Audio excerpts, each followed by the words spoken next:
"Ma, is it possible for us to remove every V before deleting the stream itself as soon as it concludes?" Her body was discovered shortly after the stream. The body of 15-year-old Celeste Rivas Hernandez was found in David's Tesla trunk. Is the case over? Not exactly. Online, the deleted feed began to reappear. Logs of conversations surfaced. Then came the video that has everyone talking. Several months after she allegedly vanished, his girlfriend is still alive and laughing next to him. What is the reality? When being honest backfires. David Anthony Burke's case has become one of the most complicated instances of rap game popularity colliding with outright criminal activity. A Tesla Model Y that had been abandoned on a Hollywood street was being handled by the LAPD in early September 2025. After a few days, the impound yard staff located the source of the foul odor after neighbors began to complain about it. There was a decaying, dismembered body in the front trunk. David, a 20-year-old Houston cat whose popularity began on SoundCloud and TikTok, was the owner of that whip. On September 10, 2025, the authorities verified that the victim was Celeste Rivas Hernandez, a 15-year-old who had been reported missing the previous year. A flurry of anger, wild speculations, and internet investigators analyzing every bar, stream, and purported connection between the rapper and this little child were all sparked by this finding. 3 main charges form the foundation of the entire case. Celeste was being groomed by David since she was around 11 or 12. That their friendship turned into a covert underage affair, and that he might have been involved in her death. While his legal team remained silent and just stated that he is completely working with authorities, the federal government confiscated gadgets from a crib in the Hollywood Hills that was connected to him. This entire mess's time frame presents a really bleak image. 8 September 2025. Before being transported to the lockup, the Tesla was abandoned in Hollywood with a bad odor. Inside the trunk, LAPD discovered decomposing female remains on September 9th. By September 10th, they had determined that the victim was 15-year-old Celeste Rivas Hernandez. On September 18th, authorities raided a location in the Hollywood Hills that was associated with David, stealing hard drives and computers. People began to notice some really unsettling similarities between his music and the crime scene, even before the body was formally identified. The lyrics of his breakthrough song, Romantic Homicide, center on the idea of a lover dying. Some of the song's terrifying lyrics, such as, "I'm contemplating premeditated murder and now you're dead and gone," have garnered over 1.6 billion views on YouTube. Videos of David placing a body inside a car trunk were also revived by fans. Images that now appear to be far too similar to what actually happened. These pictures, which were formerly written off as works of art, now appear terrifyingly prescient. Being relatable and staying true to himself were the cornerstones of the 20-year-old artist's brand. He began recording low-fidelity songs that resonated with millions of Gen Z listeners in his sister's bedroom closet. He was born David Anthony Burke in Houston, Texas. His theatrical name, David, was simply a stylized form of his official name. His tunes served as the soundtrack for game compilations and Fortnite montage videos on YouTube, which is how he initially gained popularity. He rose from those modest beginnings to become a worldwide sensation, selling out arenas and landing deals with well-known companies. However, it was said that certain darker patterns were emerging behind all of that achievement. In April 2024, 13-year-old Celeste Rivas Hernandez of Lake Elsinore, California, was reported as a runaway. Maria Hernandez, her mother, said to the police that her daughter had spoken about having a boyfriend named David online. Considering the thousands of missing persons cases California receives each year, this detail seemed inconsequential at the time.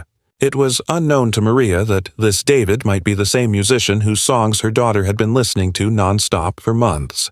You wait, you wait, you wait. Look, it's answering that question. If you don't respond, that's really cruel. Which one? Which one? Which one? That enormous fan, what is it? Thank you, Mitch Michio M. Can we remove all VODs? After deleted streams appeared again, revealing Celeste posting with David, public rumors ran wild. In one recording, he instructed moderators to remove the video right away. This was seen by others as proof of a cover-up. an attempt to conceal Celeste's presence during in-person contacts. Accounts from Discord servers that purportedly admitted she was a runaway but also mentioned that she looked well-dressed, housed, and financially taken care of are consistent with the secrecy. Following the body's discovery, these Discord logs appeared on Reddit and Twitter, presenting a troubling image of a girl being held captive by adults who were fully aware of her circumstances. The tattoo evidence, which many regarded as the smoking gun, truly sealed the deal. Celeste's mother disclosed that her daughter had a tattoo on her index finger that read "Hesh" in red ink. Although the police had not made that information public, pictures revealed that David's hand bore a nearly identical tattoo. When authorities utilized the Hesh-E tattoo as a vital identification of the remains, it took on a macabre new connotation that reinforced suspicions of a personal connection between the victim and the artist. The Sh tattoo was originally meant to represent quiet or concealing secrets. The public and investigators are still troubled by the ways that music relates to this case. Devoted followers shared an unreleased song called Celeste Online in late 2023. Oh, Celeste, the girl with my name inked on her chest, was specifically mentioned in the lyrics. Every time I breathe, I hear her voice. I have an obsession. These bars, which were purportedly recorded months prior, take on a chilling weight, especially considering that Celeste vanished around April 2024 at the age of 13. Intimate, elements that seem to allude to particular instances or traits that only someone with intimate familiarity of the girl would know were mentioned in the song. Online detectives concluded that this was essentially an obsessional confession, perhaps hinting at her future. The song only existed in poor quality recordings that fans had taken during live streams or that were acquired through Discord leaks. It was never formally released. Record labels usually maintain strict control over unreleased material, according to music industry insiders, which begs the issue of how much Interscope Records was aware of the song's substance and any ramifications. We looked him up on Spotify, and I looked him up on Spotify as well. Look, the guy. Indeed, the man is very amazing. 34 million listeners per month. He has a song that has received 1.5 billion streams, and 500 million people have listened to it. His most popular song, Romantic Homicide, has received 1.6 billion views. Well, the case was now clouded by the streaming numbers that formerly symbolized David's achievement.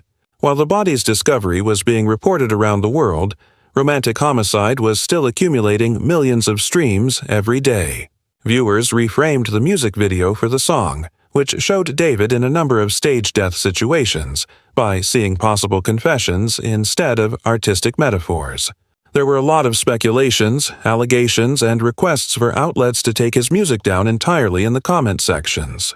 In the meantime, companies began severing connections with extreme care, demonstrating how easily business interests may triumph over allegiance in the face of possible controversy.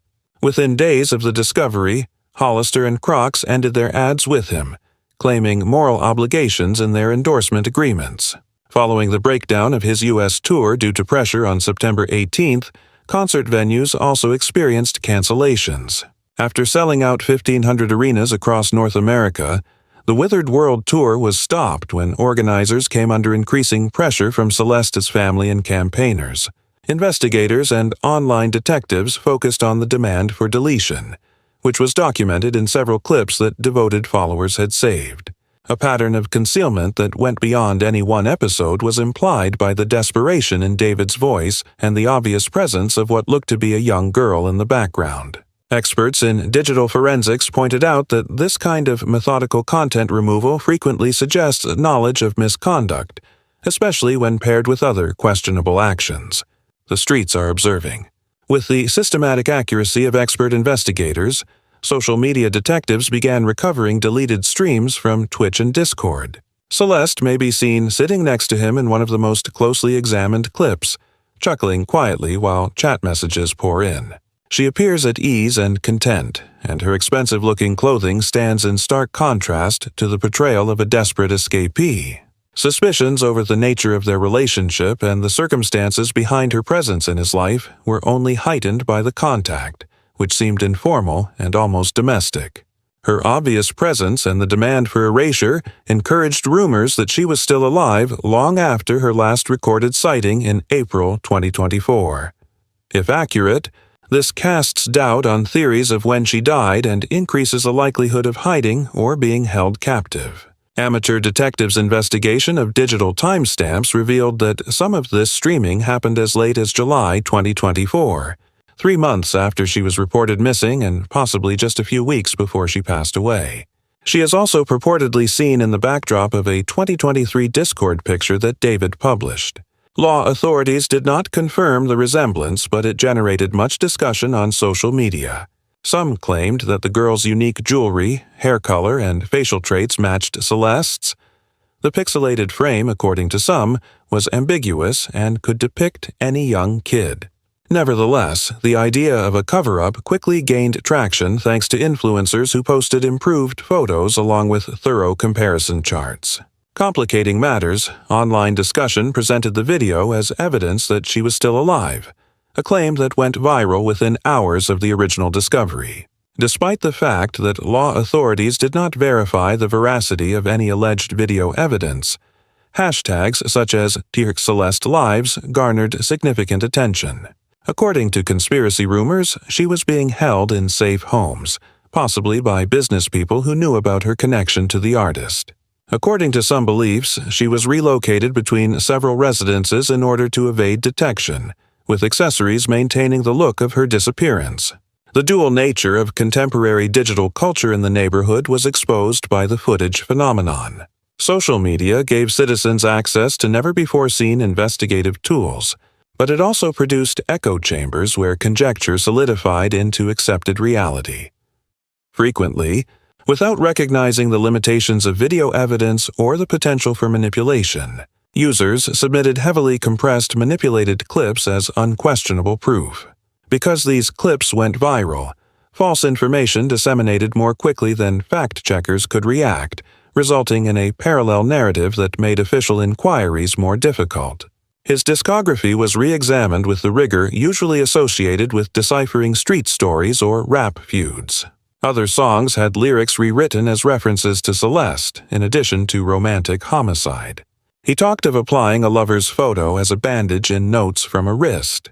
Some of the imagery was connected to Celeste's Hello Kitty accessories, which were regularly featured in her posts on social media. Videos showed girls disappearing or being put in trunks, images that critics now characterize as ominous foreshadowing rather than creative innovation. Here With Me, once thought to be a generic love song, was reanalyzed for lines like, "You're so young, but you understand me and keep our secret close to heart." He placed flowers on an unmarked grave in the final scene of his 2023 music video for Die For You, which told the story of the protagonist's disappearing love interest. The video received accolades for its cinematic brilliance and emotional depth at the time. Fans now scrutinize each frame in search of any hidden meanings or any hints regarding Celeste's destiny. Investigators are still trying to answer some of the problems raised by Tesla's logistics. According to reports, the car was towed after being abandoned in Hollywood and was impounded for 2 days prior to inspection. According to police, it was one of the musician's multiple vehicles, and at any given time, a wide variety of persons would use any one of them. Whether he planted it there himself or if his crew was involved is unclear because of this uncertainty. As part of the continuing inquiry, the Tesla's GPS data, which might contain important chronological information, is still sealed. According to vehicle registration records, David owned 3 whips, a classic Porsche 911, a BMW X6, and the Tesla Model Y, in which the body was discovered. According to friends and colleagues, he was kind enough to let people use his cars, especially the Tesla, which he regarded as his everyday driver. It was difficult to determine who had access to the automobile during the crucial period and whether the body might have been left there without his knowledge because of this shared vehicle usage pattern. The public response on X-Twitter was particularly instructive, demonstrating how quickly contemporary audiences in the digital era digest and reinterpret horrific occurrences. Screenshots of Discord conversations mentioning Celeste are compiled in viral threads, implying that she was present in 2022 at the age of 11. Posts characterize it as hush money dispersed via cryptocurrency transactions and gaming platforms, accusing him of paying minors to be silent. A GoFundMe for Celeste's funeral was posted by family members, and it quickly gained traction with comments like, "She was a beloved daughter, heartbroken, and devastated." The fundraising efforts exposed the tragedy's economic aspects, which struck differently when you're from the neighborhood. As working-class Lake Elsinore residents, Celeste's family had to pay for funeral services, legal counsel, and court appearances in Los Angeles. Over $200,000 was raised in less than 48 hours thanks to donations from complete strangers who had a personal stake in getting the teen justice.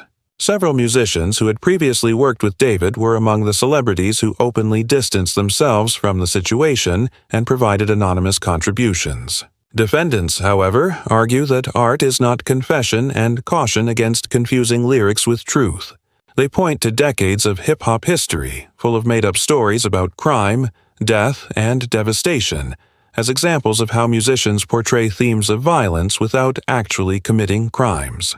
Rappers' lengthy, intricate, and violent stories were interpreted similar to how the streets handle snitching and evidence.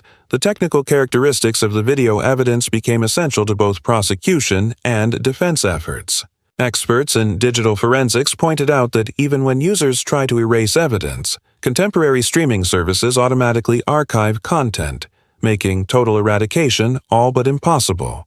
Metadata encoded in video files might potentially provide timestamp information, device identifiers, and location data that would either support or reject various assumptions about when and where the footage was created. No justice, no snitching. These similarities in David's case are so obvious and unavoidable that they would unnerve even the most resilient homeless people. Beyond the usual rap braggadocio, romantic homicide envisioned a partner's murder with unsettling specificity. The unpublished Celeste gave her a direct name and detailed personal information that seemed more like first-hand knowledge than creative fantasy.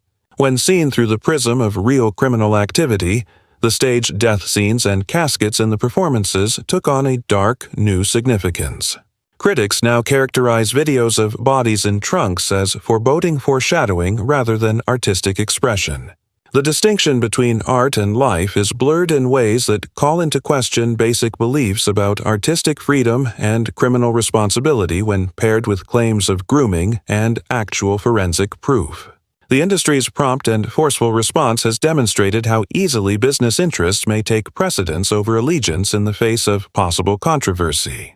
A mob leader would be proud of the surgical accuracy with which brands sever links. When pressure mounted, tours fell apart, and associates disassociated themselves by making well-crafted remarks that avoided adopting firm stances while preserving their personal reputations. Within hours of the news surfacing, Hollister and Crocs halted their efforts, citing moral clauses that permitted the instant termination of endorsement agreements. Following boycott efforts and threats from activists calling for accountability for what seemed to be a blatant transgression of moral and ethical rules, concert venues canceled performances. Following his return to work with LAPD, concerts in Seattle and Los Angeles were canceled, leaving thousands of fans with useless tickets and unable to deal with their own involvement in backing an artist now linked to such heinous accusations. His company, Intercope Records, has been blatantly silent, but it is coming under increasing criticism from shareholders, musicians on their list, and industry watchers who want to know what executives knew and when.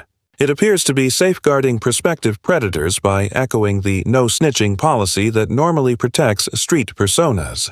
Should charges be brought, the judicial process has complications that go well beyond the ordinary homicide cases that typically occur in the neighborhood.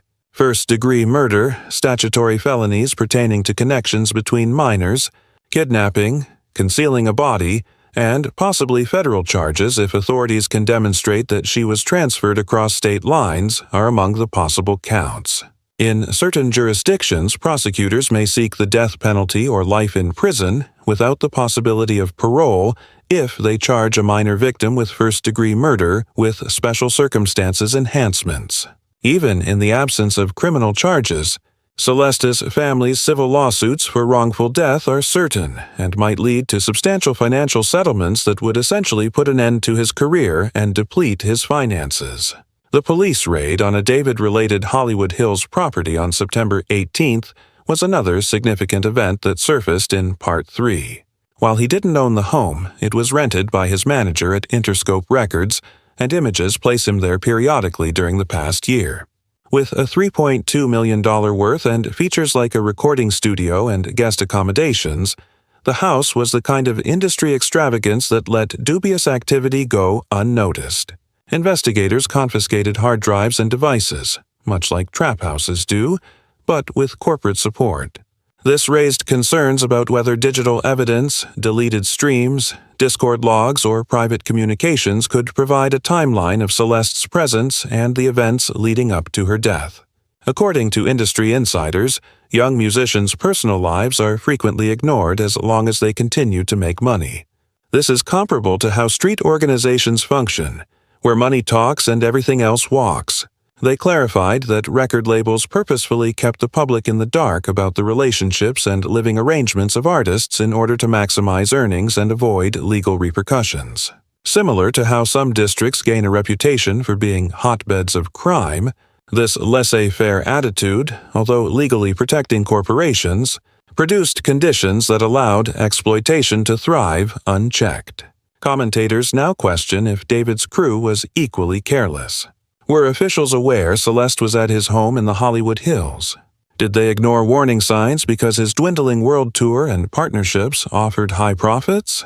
The similarities with past instances of industry enabling from our individual accountability might not be enough to address systemic issues that resemble the code of silence that frequently shields criminal businesses, as seen by Kelly's decades-long practice of abuse and the systematic exploitation of young artists by influential executives.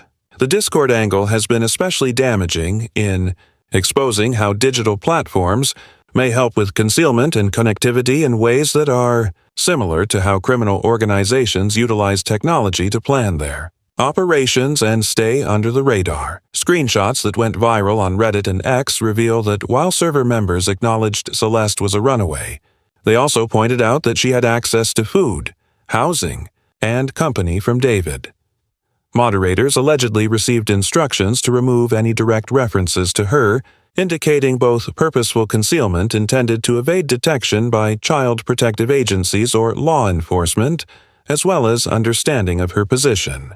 Some analysts interpret these components as proof of trafficking dynamics, drawing comparisons to other Hollywood scandals in which influential people take advantage of weaker people by using their connections and resources.